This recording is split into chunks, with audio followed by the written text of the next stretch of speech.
Salam anak Subureo. Kisah para Rasul pasal 2 ayat 1 mengatakan demikian. Ketika tiba-tiba hari Pentakosta, semua orang percaya berkumpul di satu tempat. Tiba-tiba turunlah dari langit suatu bunyi seperti tiupan angin keras yang memenuhi seluruh rumah di mana mereka duduk. Saya melanjutkan meluruskan kebenaran mengenai Pentakosta. Kemarin saya sampaikan pernyataan atau kalimat yang pertama, baptisan Roh Kudus terjadi bersamaan saat menerima Tuhan Yesus Kristus. Yang kedua, baptisan Roh Kudus sudah tidak ada lagi bersamaan matinya rasul-rasul. Yang ketiga, baptisan Roh Kudus bukan dari Tuhan, tapi dari roh jahat. Pernyataan yang keempat, baptisan Roh Kudus tidak harus berbahasa roh. Keempat-empatnya kemarin saya sudah memberikan fakta Alkitab. Hari ini pernyataan yang kelima, bahasa roh dapat dipelajari dan ditirukan. Fakta Alkitab, Kisah para Rasul pasal 2 ayat 4 mengatakan demikian. Maka penuhlah mereka dengan Roh Kudus. Lalu mereka mulai berkata-kata dalam bahasa-bahasa lain seperti yang diberikan oleh roh itu kepada mereka untuk mengatakannya. Jadi bahasa roh itu tidak bisa diajarkan, tidak bisa menirukan. Bahasa roh itu yang memberi adalah roh untuk mengatakannya. Yang keenam, pernyataan yang keenam, untuk menerima baptisan Roh Kudus sangat sulit karena ada banyak syarat-syaratnya. Fakta Alkitab dalam Kisah para Rasul pasal 2 ayat 38 mengatakan demikian.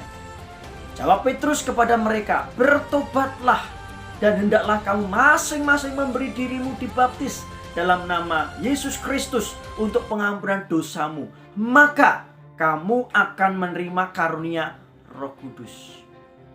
Syarat untuk mengalami baptisan Roh Kudus, pencurahan api Pentakosta, tidak banyak.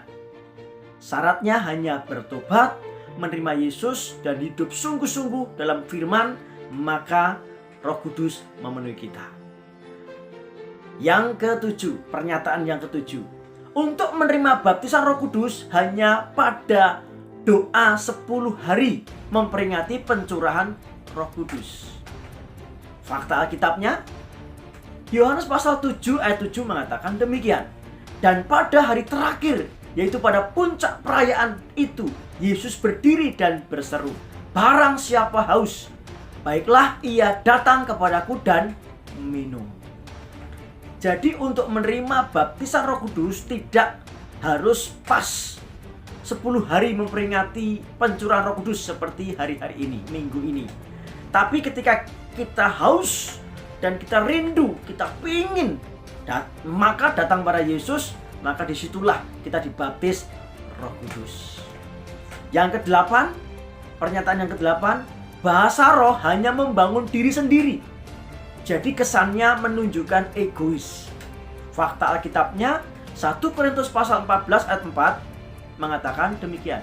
Siapa yang berkata-kata dengan bahasa roh, ia membangun dirinya sendiri.